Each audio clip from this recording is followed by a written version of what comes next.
Alrighty, this time we got something a little more casual for you guys. Today we're going to be ranking, tier listing, ranking, well they will be ranked in order, all of the main characters from Better Call Saul. Now I'm trying to exclude some of the repeating characters from Breaking Bad, so for example I'm not going to rank Hank in the list, because he only has a few episodes in here and he doesn't really have development. His main show is the other show.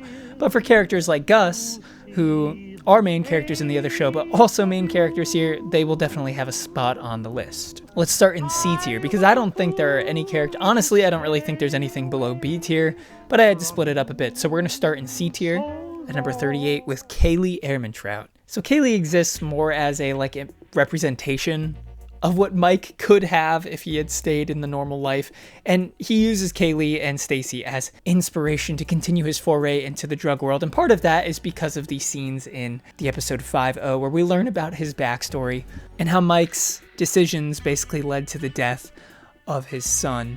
So Kaylee exists more of an inspiration, not as a real character, so she's not really very interesting. Number 37, we have the audio guy. I think his name is Phil. Now, I love the camera crew, and you'll see the other two are placed a little bit higher, but Phil doesn't really have much to his character. Even in episode 607, Plan and Execution, we get more extensive clips with the other two members, and the audio guy, not so much. He provides some great physical comedy, like when he sticks his boom mic out of the window in the car, but not too much of a character, more comedic relief. Number 36 is Rebecca, Chuck's wife.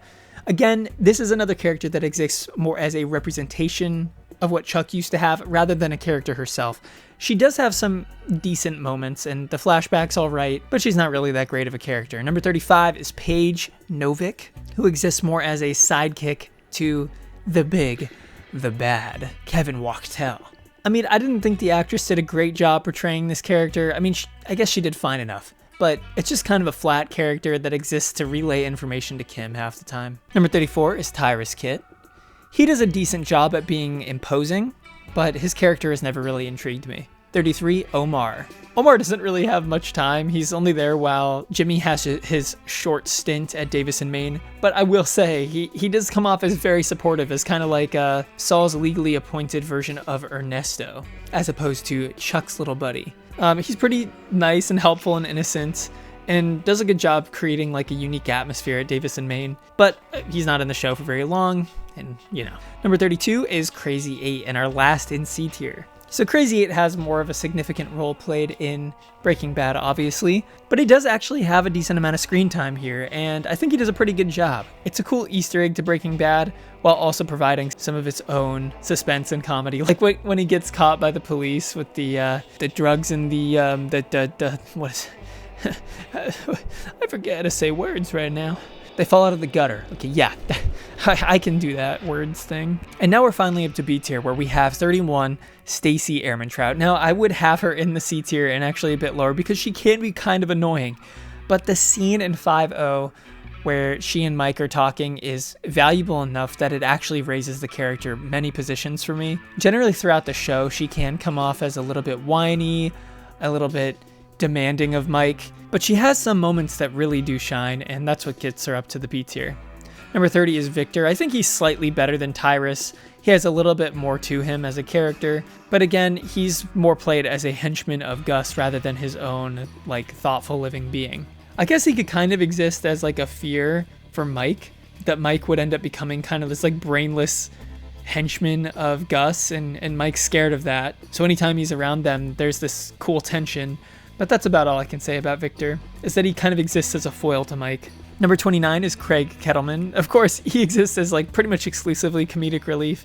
He has almost no character of his own other than being kind of a nice guy that gets railroaded by his wife. But I mean, he provides some of the funniest lines in the entire show, so definitely can't complain about that. And number 28, we're going to keep this trend for a little bit, is Mrs. I don't know how to say that.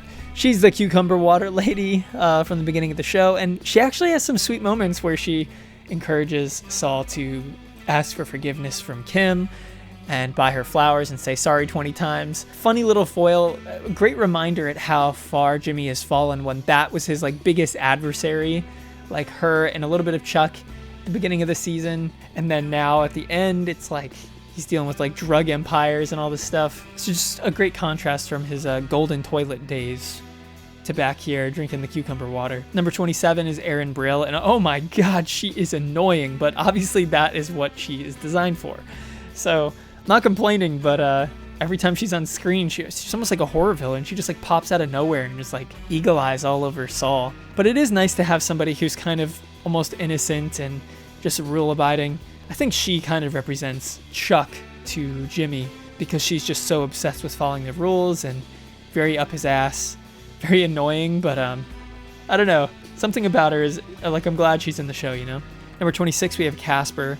Now, Casper is the guy who gets in a fight with Lalo, gets his leg chopped off, but he's also the guy who stands up to Mike after the death of Werner Ziegler. He basically says to Mike that the Werner was more of a man than Mike will ever be, and this cuts really deep to Mike, first of all, but second of all, again, like in these shows, it's just very inspiring to me when people actually stand up for something, and he's standing up here for a guy that he really did care about and really respected. Even though we really like Mike, we have to understand Casper's position here, and I don't know, it's just nice to see a character that is dealing in such a toxic world of drug dealing and breaking laws, but he still stands by his virtues. So in the very limited screen time he has, I don't know, he left an impression on me. Number 25, we have Juan Bolsa. Now, he's not that strong of a character on his own, but I just think he does a really good job of building out this drug world. I like how he's very businesslike. He works very well with Gus, kind of somebody in the business that Gus can talk to and actually like reason with, rather than being the crazy Salamancas.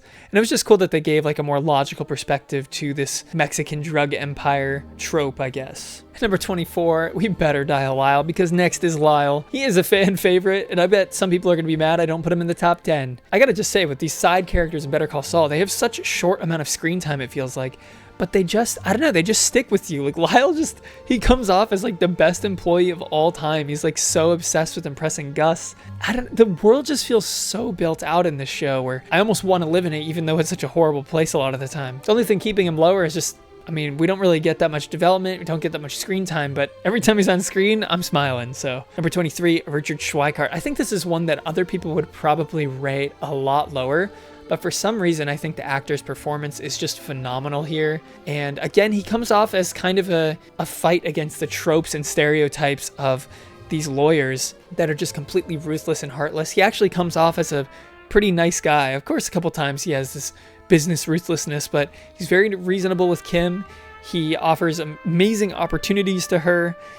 He's very intelligent, he's wise, and relatively compassionate at times too. So I don't know, you get limited time with him too, but again, he made an impression. I think the actor, again, did a fantastic job. And next we have another side character that had a more pivotal role in a lot of scenes, is Kevin Wachtel. We're entering the top of B tier here because these characters are getting pretty dang solid. We're still existing in this area of like extremely side characters, but these are characters that play off so well with our characters that we love. So the way that Kevin plays off of Jimmy and Kim during their scheming is just phenomenal. Seeing these worlds collide of just slimy sleazeball actions in this kind of like typical Southern gentleman is such a great contrast. I love seeing him when he's like getting pissed off. His accent is awesome. Just a great character. Number 21, we have the Salamanca brothers. Now, these guys are the pinnacle of this just imposing force of evil. Definitely an expansion on like the Tyruses and the Victors, but they are obviously way more iconic.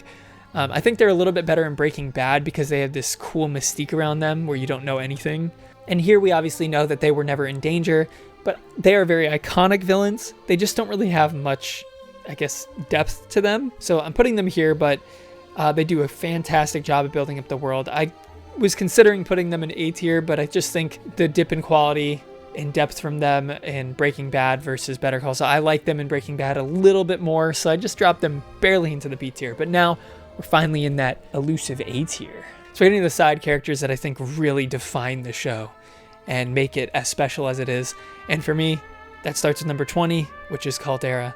And he is also known as the Vet. I think he is fantastic. Again, I'm saying this so many times, but initially he is like an introduction into this criminal world for Mike as he gives him these jobs. He provides great comedy, but he also provides in season 6 this beautiful opportunity for Kim and Jimmy to just drop their incessant need to tear down other people and go do something beautiful. And you see this wall of all the animals that Caldera loves and loves to take care of. And you hear him say he's going to get out of the game as soon as possible. And this is somebody who is using this criminal world to build up into something that actually does make the world a better place, where you see that contrasted with Jimmy and Kim, who are using this foray into the criminal world to kind of let their demons out. And it's really heartbreaking to see the contrast of what they could be doing versus what they are doing. With Kim could be leaning heavily into her pro bono work, but instead, everyone knows, takes that U-turn on 606 to go plan and execute.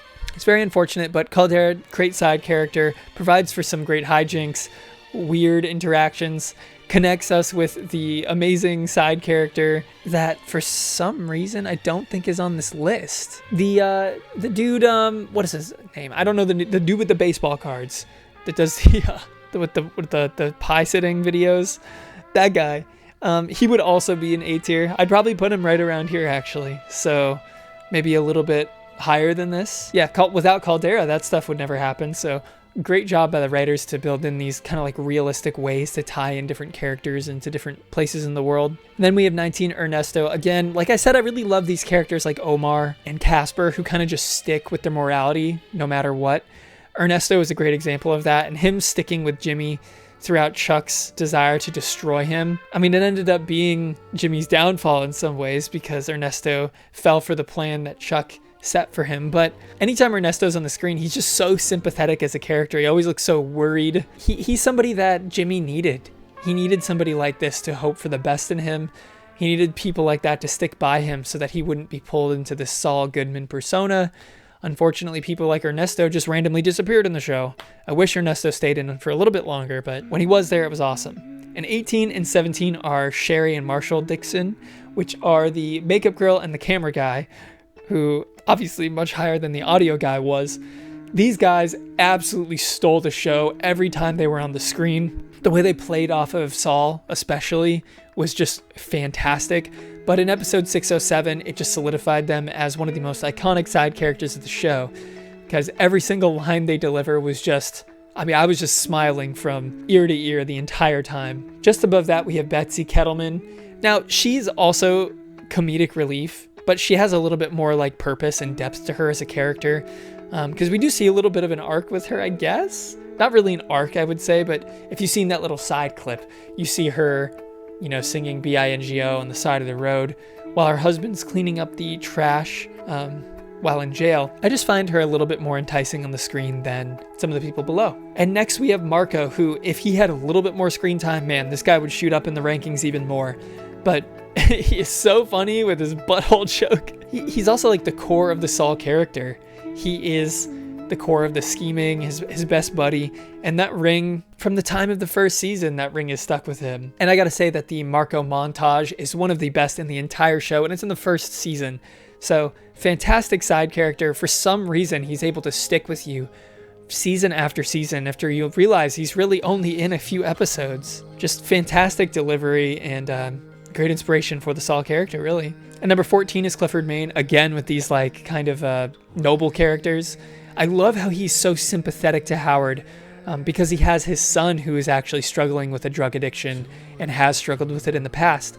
And he's able to have so much patience for Howard while Saul is planting scheme after scheme. And unfortunately, he does eventually fall for it in a way that you could obviously understand. But he comes off as so earnest.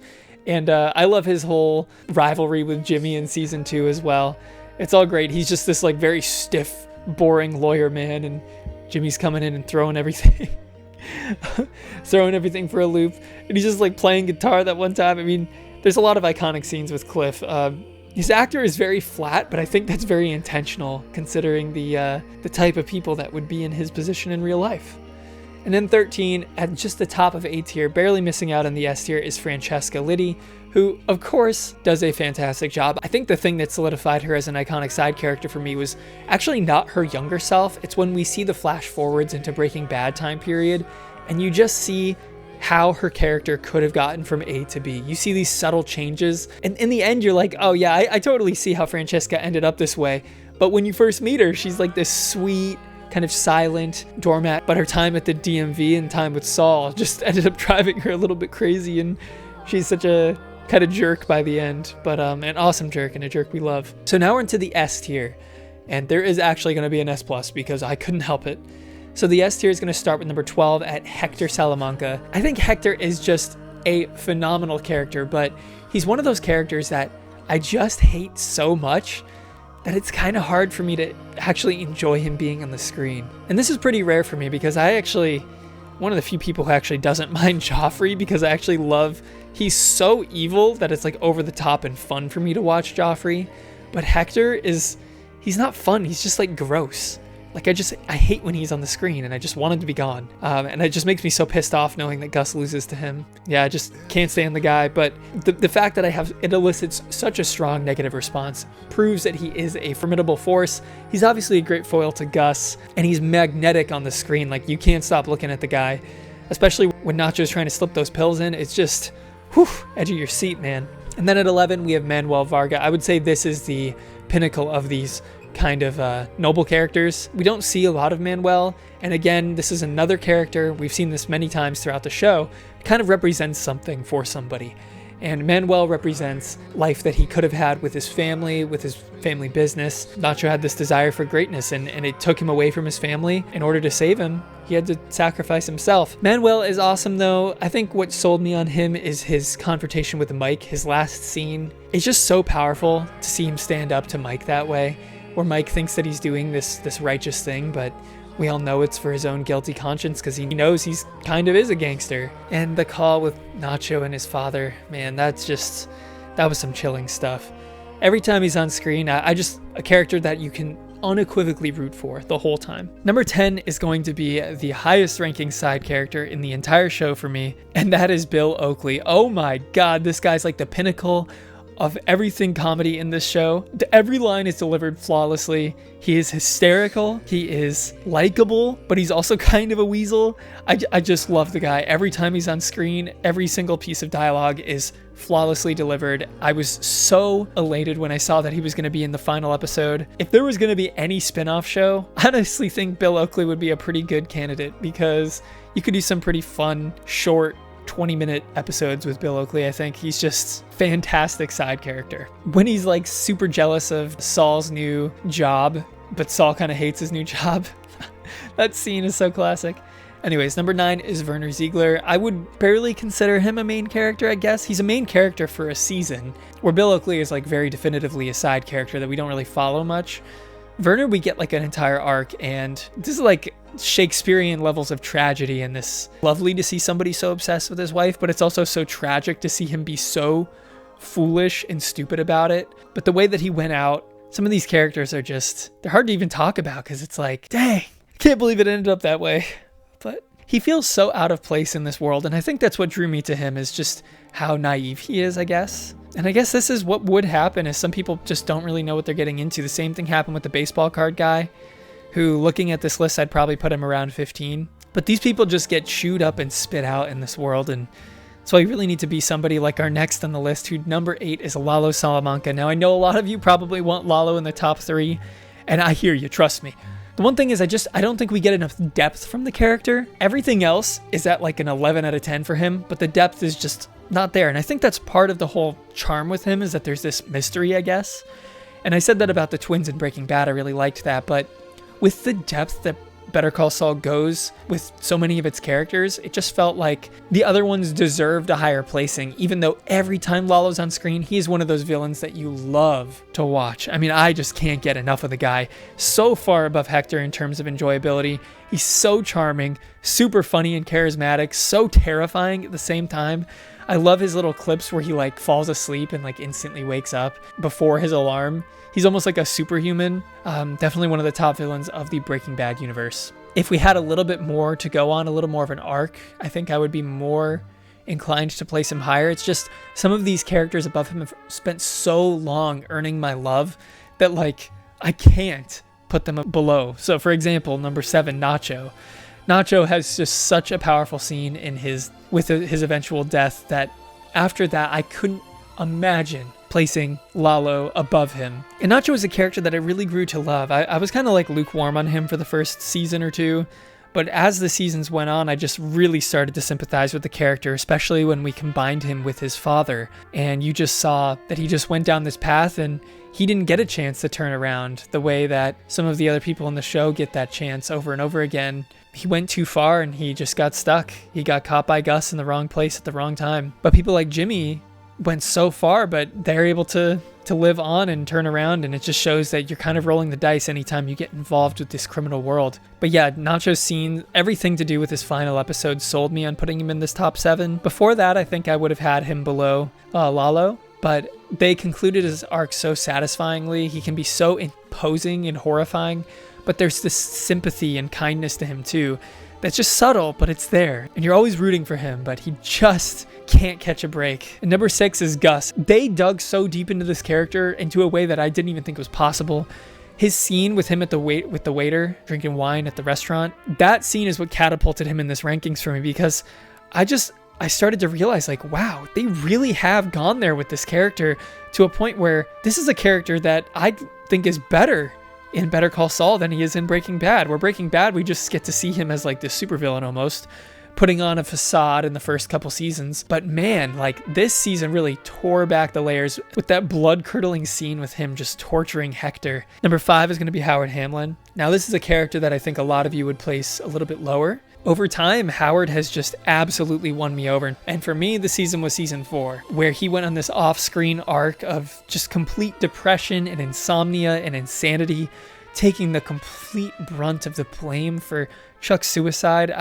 I liked Howard before that. I thought he was a really solid character, but it really broke into his humanity into a way that I didn't think was possible. And I think his arc is actually one of the most satisfying in the show until his final death, in which it is very unsatisfying and horrifying. But yeah, I mean, he starts as such a hateable character. It ends as such a lovable character in my book. I know a lot of people still hate him. I absolutely adore Howard. I've been rooting for him since basically the end of season 1. As soon as we learned that Chuck was the real mastermind behind blocking Jimmy from success, I was all aboard the Howard Hamlin train. Number 4, we have Mike. And again, I think this is a character that was done better in this show than in Breaking Bad. Starting from 5-0 and leading up all the way up until season 5. A lot of people talk about season 5 as kind of a throwaway season for Mike, but I adore the fact that they dug into his trauma following the Werner Ziegler incident, because obviously the whole season 4 arc is the pinnacle of the Mike storyline. But season 5, we see him completely fall apart and just self-destruct, and I think it was very hard to watch, but also powerful to watch him absolutely go through this like transformation, where he had that Dedicado a Max episode where he gets basically almost dead and gets pulled out to Mexico to heal up and kind of rediscovers his desire to help people, basically. I thought it was a really powerful arc, and I think people underrate that section because they want to see Mike being a badass. Number 3 is going to be Chuck McGill, and I know most of us love to hate Chuck, but honestly, on every rewatch, I sympathize with Chuck just a little bit more. And he is a character that I've been peeling back the layers on every single watch. He is one of the most weird and intricate characters of television. At first, it's very off-putting with his like mental disability with the electromagnetic sensitivity. And I thought it was very off-putting at the beginning because he comes off as just like insane and spiteful. But after every watch, you learn about where Jimmy ends up. You learn about every detail of their relationship that you could possibly remember, and you understand why it would drive someone like him insane. You see what they do to Howard, that's what they do to Chuck earlier in the show. And Chuck is just a juxtaposition of so many things that are just coexisting in this strange world, like his obsession with facts and logic and memory and legal work, but he's also got this like severe mental disorder basically, and he has this respect for the law, but his brother doesn't at all. And the constant juxtaposition with the character creates so much interesting thematic conflict, but also just dramatic tension. Again, with every rewatch, I find him rising in the ranks. Number 2 and number 1 are essentially tied. I was very close to putting number 2 at number 1, but for now, number 2 is going to be Kim Wexler. And the only reason I don't have Kim at 1 is because for the first, I guess, season especially, but maybe the first 2, she kind of is in the back seat. As the show goes on, I would say she becomes probably the most interesting character of the show, but there is a period of time where I think she would fall below Jimmy by a decent amount, which just barely puts her below overall. But I think her arc is probably one of the most interesting in television history, and I'm not going to talk about hers in in complete isolation because Jimmy and her are completely intertwined. And I love how like we kind of get this twist where we think Kim is going to be the one who's trying to pull him in, and maybe she's going to get killed and that's what's going to make him go crazy. But what actually happens is she kind of pulls him in the craziness even more. Like the most iconic part for me, I think the part that stuck in my head the most is when he has the opportunity to go to the police and kind of end everything. And she says, "Would you rather be a friend of the cartel or be a rat?" I think that line just completely sold me on it. But there's also these more subtle scenes where she ends up throwing that beer bottle and then Jimmy ends up following. Their chemistry is something that I didn't really buy at the beginning of the show, but by the end, by 609, I found myself borderline in tears at their breakup. It's one of the most powerfully acted and written scenes that I've ever watched in any piece of entertainment in my entire life. And I found myself just falling in love with the characters in a way that I didn't think was possible. I enjoyed the show on a very cerebral level a lot of the time, where I was just enjoying analyzing shots and lighting and what story and thematic stuff was going on. But by the end of the show, I just found myself absolutely glued to the screen, dying to find out what happens to Kim Wexler and Jimmy McGill. 611 Waterworks is just one of the most heartbreaking and best episodes of television ever. I couldn't believe that it was a Kim exclusive episode that pulled me in that much. If you told me that from season 1, I would have been like, are you insane? But by the time we got there, it just felt like the most natural possible thing in existence. I think she could be the best actor on the entire show, and Jimmy only passes her up because probably because he is more focus of the story and because he has more screen time in the early seasons. But that's my ranking. Let me know what you guys think down below. Hope you all have a great day, and peace.